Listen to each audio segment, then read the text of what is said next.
Hello everyone. Today we are going to discuss numerical problem based on electric field intensity. It's very important in your examination. Okay. तो चाहे आप किसी भी exam की आप preparation कर रहे हैं तो ये सभी के लिए इम्पोर्टेंट है और इनमें क्वेश्चन आ ही जाते हैं क्योंकि ये काफ़ी अच्छा टॉपिक है इसमें। और देखते हैं इसमें न्यूमेरिकल्स में क्या दिया है। इसमें बहुत सारी बातें हम साथ ही साथ इसमें डिस्कस करेंगे।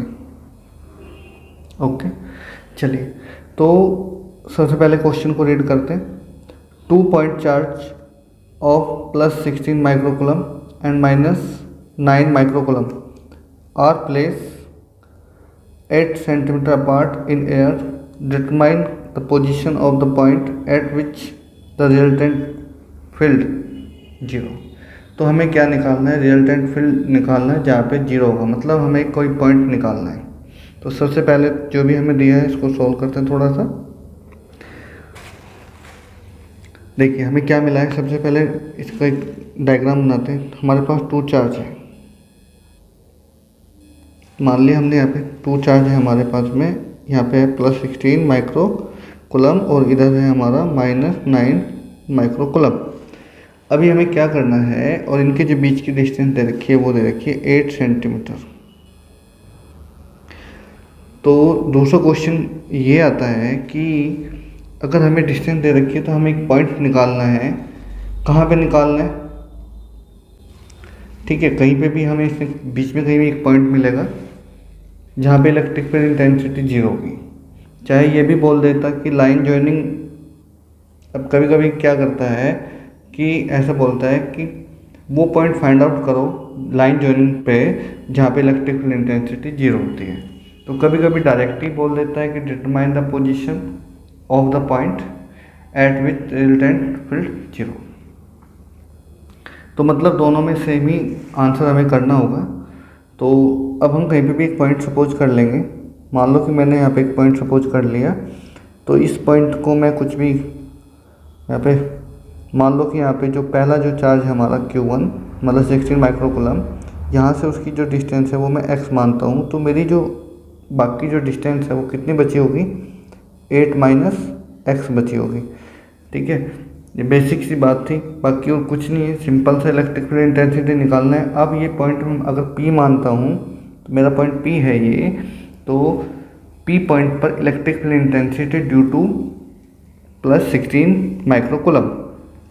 ठीक है, तो क्योंकि यहाँ पे माइक्रोकुलम में दे रखा है, कुलम में हमें चाहिएगा, तो मैं इसको जो Q1 है इसको मैं ऐसे बना लेता हूँ 16 microcoulomb equal to 16 multiply 10⁻⁻6 coulomb.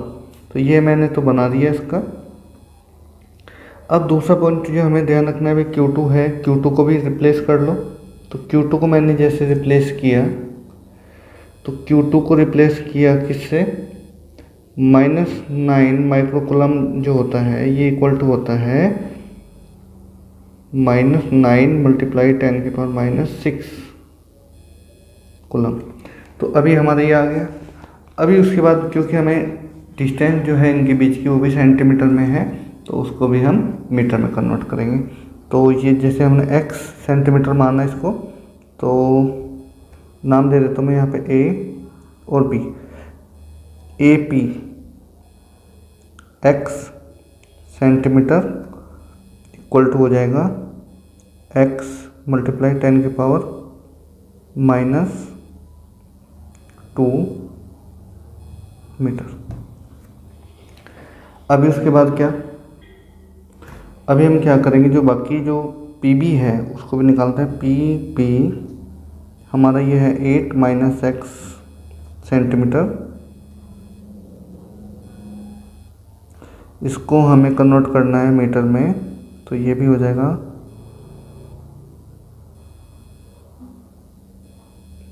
2 metre.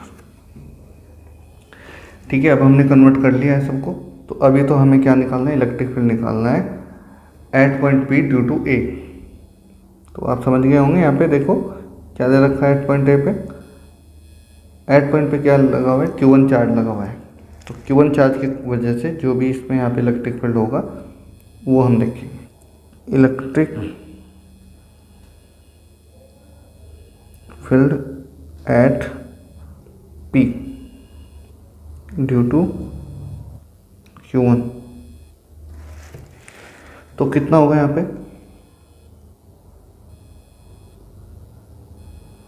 E1 लिख लेता हूँ मैं इसको, तो K Q1 और यहाँ पे R²। तो इसके हिसाब से हमें मिलेगा, अगर मैं K की वैल्यू तो रखने की लोड नहीं है क्योंकि इसमें यहाँ पे कट जाएंगे, तो इसलिए बाद में ही देखेंगे क्या करना है।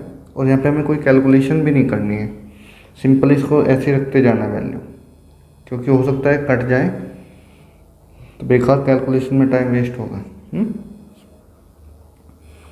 तो यहाँ पे है मल्टीप्लाई 16 मल्टीप्लाई -6 अपॉन में R में हमने मान रखा है x, तो यहाँ पे हम x माइनस नहीं मल्टीप्लाई 10⁻², ब्रैकेट का होल स्क्वायर, ये मैंने लिखा। ठीक है, उसके बाद मैं E2 निकालूंगा।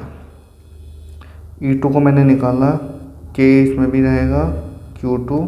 E2 क्या है यहाँ पे मैं लिख देता हूँ थोड़ा सा, किसके लिए कर रहे हैं हम, तो E2 लिखने से पहले ना इलेक्ट्रिक फील्ड ड्यू टू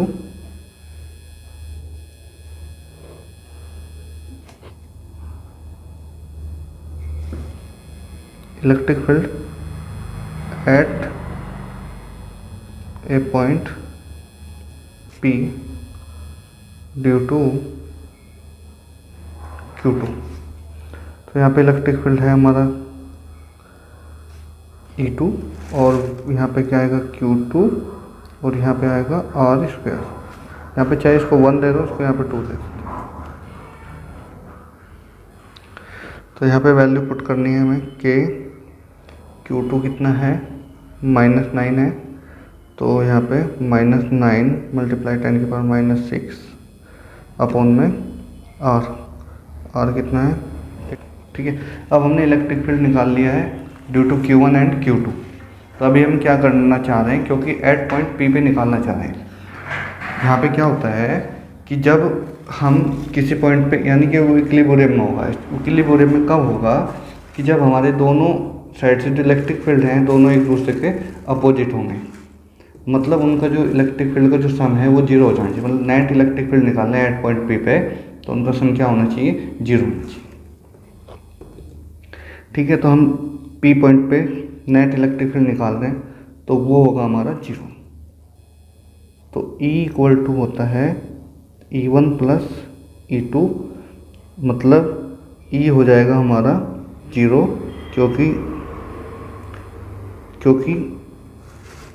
क्योंकि हमारा क्या है, उस पर कोई भी जो पार्टिकल है, जो पॉइंट है, उस पर कोई भी इलेक्ट्रिक फील्ड, जहाँ पे हम टेस्ट चार्ज अगर रखते हैं तो वहाँ पे कोई भी इलेक्ट्रिक फील्ड उसको महसूस नहीं होगा। तो अभी हमने ये रख लिया, तो इसका मतलब हुआ E1 + E2 = क्या मिलेगा, 0। तो बस अब वैल्यू रखते हैं हम E1 E2 की, कि जो E1 है वो = -E2 होना चाहिए। तो मैं अगर वैल्यू पुट करता हूँ इसमें, तो E1 की जो वैल्यू थी मेरी K था, और मल्टीप्लाई 16 10⁻⁻6 अपॉन में x मल्टीप्लाई 10⁻⁻2 का होल स्क्वायर था, और equal to K into minus था, अरे के माइनस यहाँ पे था तो 2 माइनस हो गए, तो प्लस लिख देता हूँ मैं, 9 6 तो रहेगा।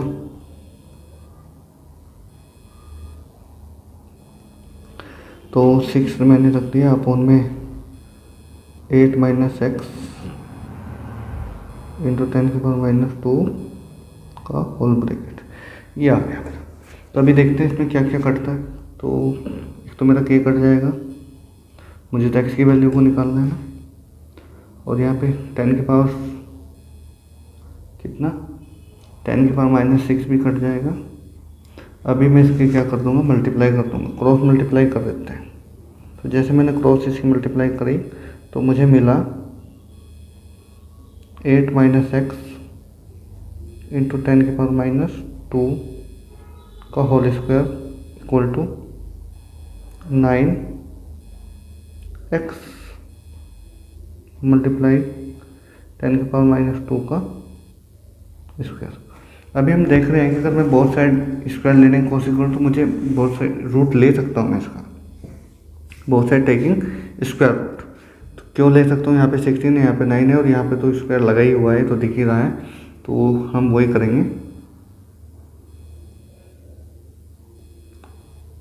तो जैसे मैंने लिया इसका स्क्वायर रूट तो मुझे यहाँ पे मिलेगा 4, अंदर ब्रैकेट में मिलेगा 8x इंटू 10 की पावर माइनस 2। अच्छी हमने क्यों किया, ये इसलिए किया ताकि जो कैलकुलेशन है वो इजी हो, नहीं तो हम इसका स्क्वायर करते फिर लेस करते कुछ करते तब रिजल्ट निकालते तो थोड़ा टिपिकल होता है। ठीक है, ऐसी सिचुएशन में हम इसको सीधा सोल्व करेंगे। तो यहाँ पे 3 और यहाँ पे x मल्टीप्लाई 10 की power minus 2।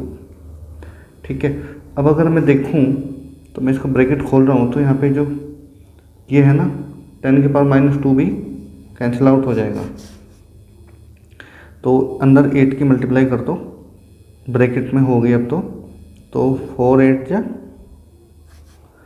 32 minus 4x equal to 3x और बस।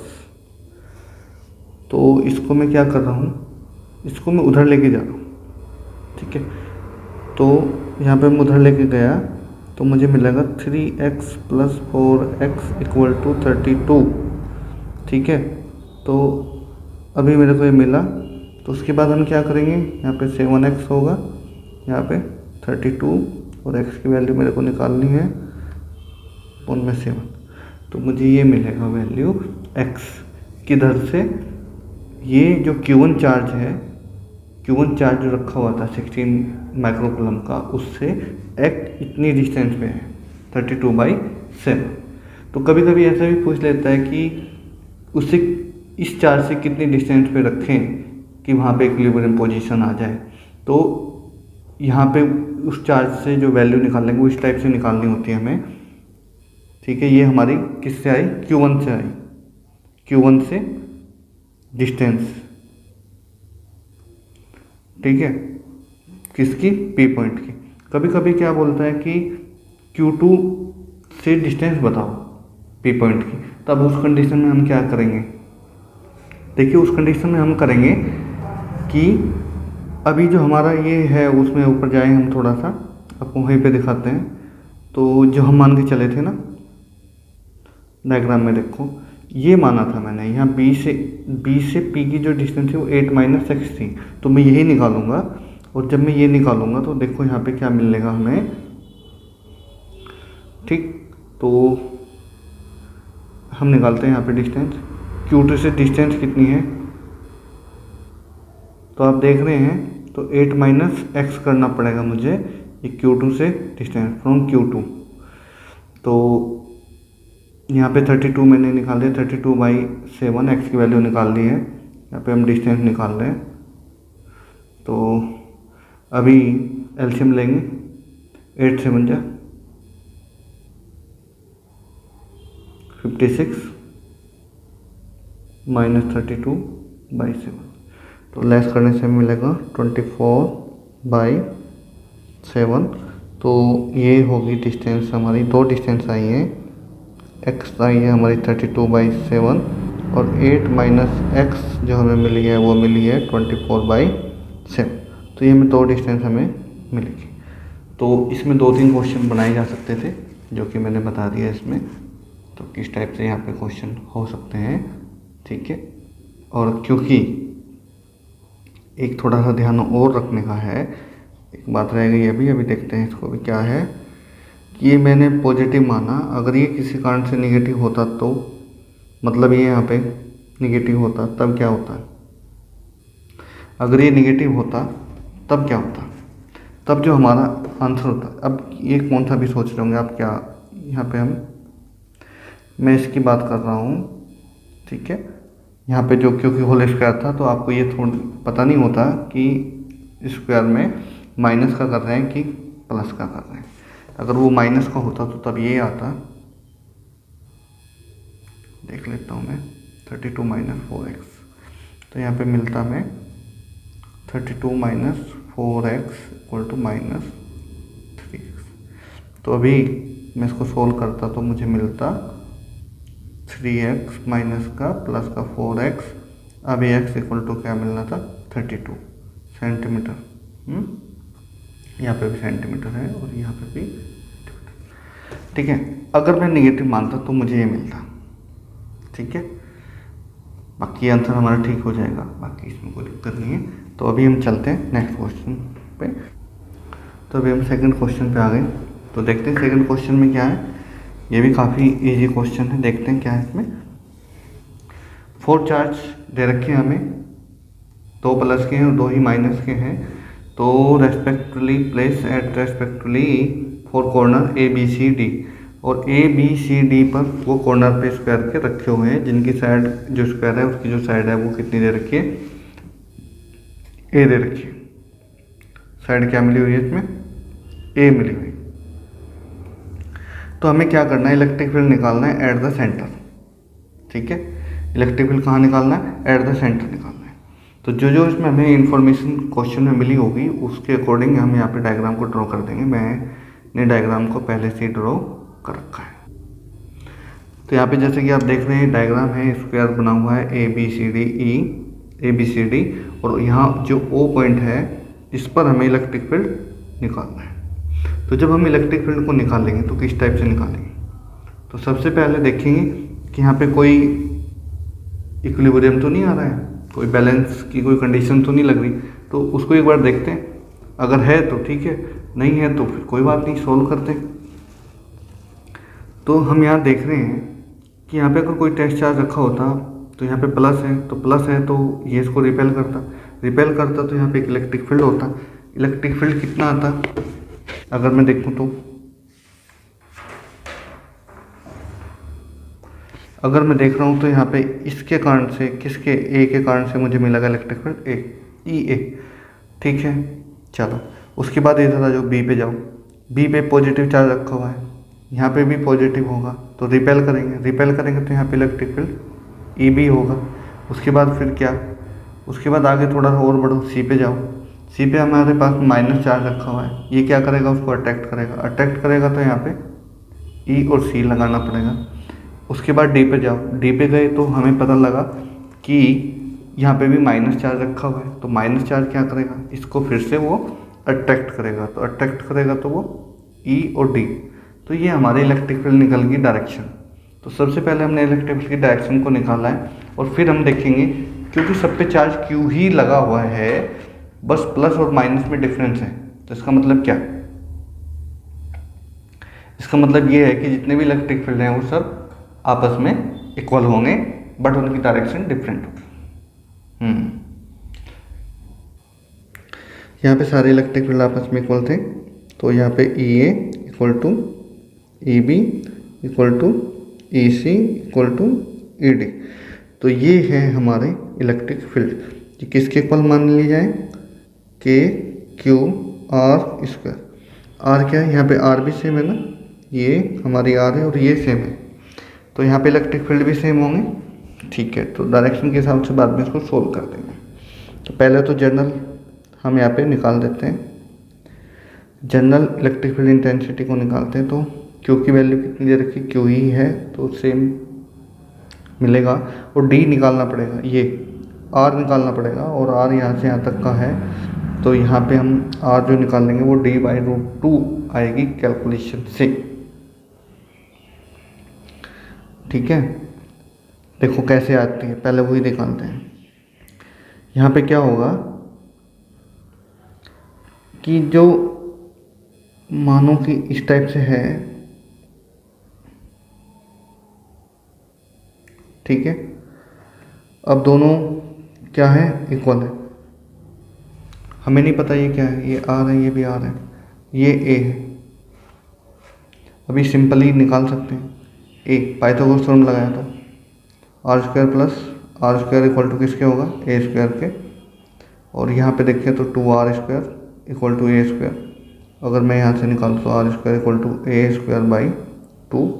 तो अगर मैं रूट लेता हूँ तो मुझे मिलता है r equal to a by root 2। तो ये बड़ा सिंपल था, कोई दिक्कत नहीं है। यहाँ पे वैल्यू पुट करेंगे तो q बाई कितना आया था, ए स्क्वायर बाई 2। ठीक है, तो ये 2 कहाँ जाएगा, ऊपर। तो 2k q by A square. तो मुझे फाइनल में ये मिला, चाहे E1 हो, E2 हो, E3 हो, जो मर्जी रहा हो, सभी की वैल्यू हमारी जो आई है वो कितनी आई है, 2k q a स्क्वायर। अब ये तो EA, EB, EC और ED की वैल्यू आई है, क्योंकि हमें तो रिजल्टेंट निकालना है। तो रिजल्टेंट कहाँ होगा, अभी हम देख पा रहे हैं कि जो EA है और EC है दोनों सेम डायरेक्शन में लगे हुए हैं। और इधर मैं देखूँ तो यहाँ पे जो डायरेक्शन लगी हुई है वहाँ पे EB और ED की भी डायरेक्शन सेम है। तो इसका मतलब पहले तो मैं EA और EC निकालता हूँ और फिर EB और ED निकालता हूँ। ये सेम डायरेक्शन में लगे हुए हैं, तो यहाँ पे जो रिजल्टेंट होगा वो कितना होगा, EA और EC की वजह से जो इलेक्ट्रिक फील्ड इंटेंसिटी आई है वो कितनी होगी, इसको मैं E1 मानता हूँ। यहाँ पे जो इनकी इंटेंसिटी निकाल लेंगे वो E1 होगी, और इनकी जो इलेक्ट्रिक फील्ड इंटेंसिटी होगी वो E2 को मैं मानता हूँ। ठीक है, तो मैं जब E1 निकालूंगा तो E1 कितना होगा, EA और दूसरा कौन सा है, EC प्लस EC। तो दोनों फोर्स सेम है। अगर ये दोनों फोर्स सेम है तो वैल्यू पुट करते हैं हम यहाँ पे हमें मिलेगा E1 की वैल्यू कितनी मिलेगी भाई, 2k q by A square plus 2k q a square. तो यहाँ पे हमने इनकी वैल्यू को निकाल दिया, सीधे यहाँ पे आंसर लिख देते हैं E1 का।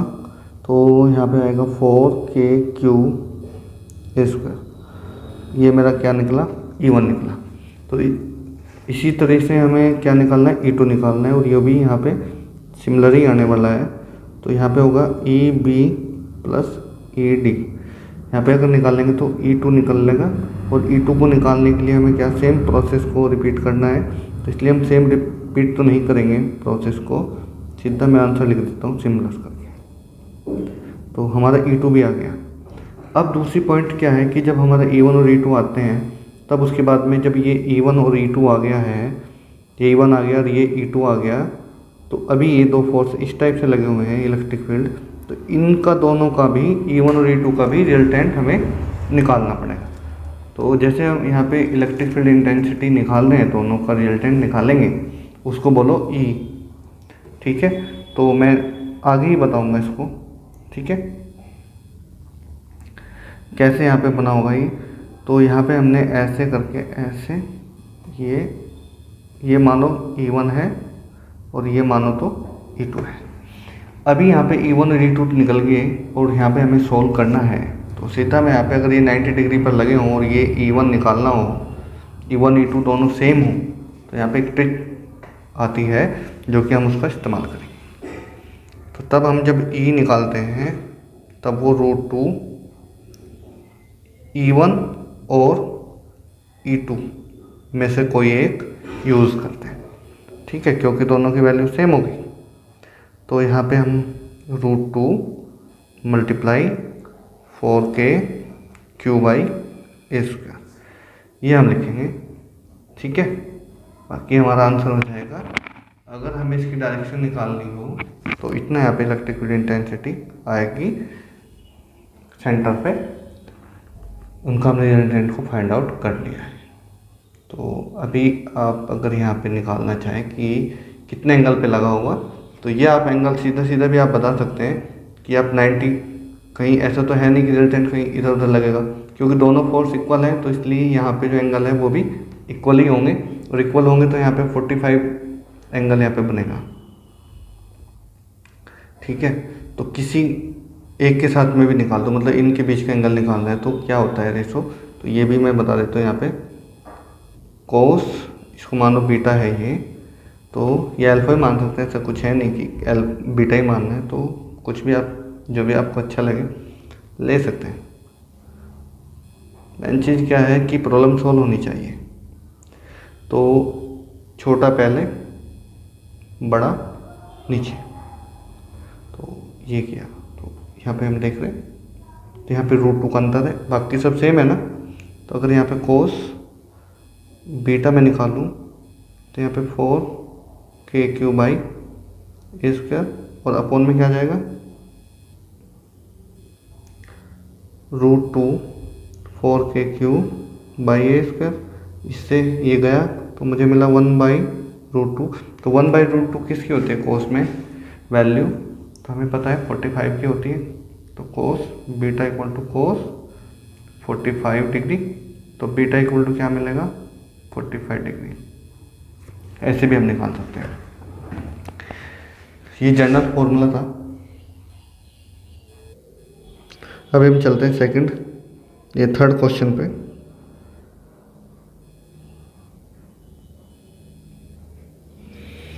तो इसमें देखते हैं हमें क्या मिला हुआ है और बाद में इसको सोल्व करते हैं। An electron is separate from the proton through distance of 0.53 angstrom. Calculate the electric field at the location of the electron. Electron पर हमें क्या निकालना है, इलेक्ट्रिक फील्ड निकालना है। ठीक है, ठीक, बेसिक से डायग्राम बनाते हैं। मान लो कि हमारा इलेक्ट्रॉन है, ये मेरा प्रोटॉन है, इलेक्ट्रॉन प्रोटॉन। मुझे इलेक्ट्रॉन पर निकालना है उसकी वैल्यू इलेक्ट्रिक फील्ड इंटेंसिटी की, और ये जो डिस्टेंस है वो 0.53 एंगस्ट्रॉम है। ठीक है, तो ये हमें मिला हुआ है, तो मुझे इस पॉइंट पे इलेक्ट्रिक फील्ड इंटेंसिटी निकालनी है। तो मैं क्या करूँ, इलेक्ट्रिक फील्ड एट पॉइंट, तो k³/r²। यहाँ पे जो q की वैल्यू दे रखी है प्रोटॉन की, वो दे रखी है 1.6 × 10⁻⁻19 कूलम, जो कि चार्ज होता है प्रोटॉन का। सेकंड r हमें मिला हुआ है, वो एंगस्ट्रॉम में मिला हुआ है। तो एंगस्ट्रॉम की वैल्यू हमें पता है, 1 एंगस्ट्रॉम इक्वल टू होता है 10⁻⁻10 मीटर। जिसको इसमें रिप्लेस करेंगे 0.53 × 10⁻⁻10 मीटर, और ये वैल्यू हम इलेक्ट्रिक फील्ड इंटेंसिटी के फॉर्मूले में पुट करेंगे। ठीक है, तो फॉर्मूले में क्या दे रखा, k की वैल्यू कितनी हुई 9 × 10⁹ इंटू 1.6 × 10⁻⁻19 अपोन में कितना होगा, r की वैल्यू को पुट करेंगे -10 का होल स्क्वायर, और जैसे हम इसको सोल्व करेंगे हमें यहाँ पे एक आंसर मिलेगा, वो होगा 5.1 × 10⁻11 न्यूटन पर कूलम। ये हमारा आंसर होगा, जो कि इलेक्ट्रिक फील्ड इंटेंसिटी जो इलेक्ट्रिक फील्ड इलेक्ट्रॉन पर निकालनी थी वो ये होगी। तो thank you for watching, bye bye and take care.